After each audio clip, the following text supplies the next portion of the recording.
બંદર તાલુકાના પાલખડા ગામથી બરડા સાગર ડેમ તરફ જતો રસ્તો બિસ્માર હાલતમાં છે।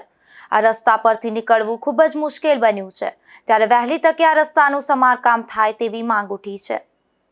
રાણીખડા ધારવાડા રસ્તા પર 200 થી 250 ખેડૂતોની વાડી અને ખેતરો આવેલા છે અને હાલ થોડા દિવસોમાં મગફળીનો પાક તૈયાર થશે, ત્યારે ખેડૂતોને મગફળીનો પાક તેમના ઘર સુધી લઈ જવામાં પણ ખૂબ જ મુશ્કેલી પડશે, કારણ કે બંને બાજુ ગાંડા બાવળો ફેલાઈ જવાથી ટ્રેક્ટર અને ટ્રક નીકળી શકે તેમ નથી।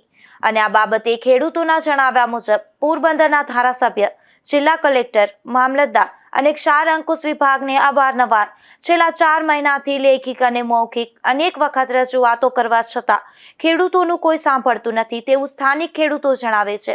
અને આ રસ્તો જો ટૂંક સમયમાં રિપેર કરવામાં નહીં આવે અને ગાંડા બાવળો દૂર કરવામાં નહીં આવે તો ખેડૂતોને મગફળીનો પાક લઈ જવામાં ખૂબ જ મુશ્કેલી પડશે। હું નરેન્દ્ર જોશી, પાલખડા ગામનો ખેડૂત। અહીંયા અમારી જમીન પાલખડા ગામથી બરડા સાગર ડેમ તરફ જતા રસ્તા ઉપર આવે છે। તે રસ્તાની અનેક જગ્યાએ ઘણી બધી રજૂઆતો કરી છતાં આજની તારીખ સુધીમાં કોઈ રિપેરિંગ કે કંઈ થયેલ નથી। જેમ હમણાં ચોમાસાની મગફળીનો પાક છે, તેમજ શિયાળામાં ખેડૂતોને ખૂબ કામ રહેતો હોય, શિયાળુ ઉનાળુ મોસમ પણ ત્યાં આવે છે, તેના માટે રસ્તામાંથી નીકળી શકે છે, ખેડૂત તેમનો માલ લઈને આવી જઈ શકે એવી કોઈ પરિસ્થિતિ નથી।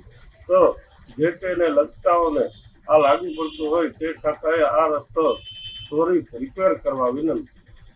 તમે રજૂઆત ક્યાં ક્યાં કરી? રજૂઆત ઘણા બધાને કરી છે, તાલુકામાં, સંસદમાં અને ધારામાં અને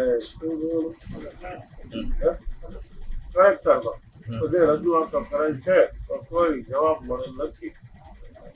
બાબતે વહેલી તકે 200 થી 250 ખેડૂતોની વેદના સમજવામાં આવે તેવી આ વિસ્તારના ખેડૂતોની માંગ છે। ધીરુભાઈ માવત, ગુજરાત ન્યૂઝ, બગવદર।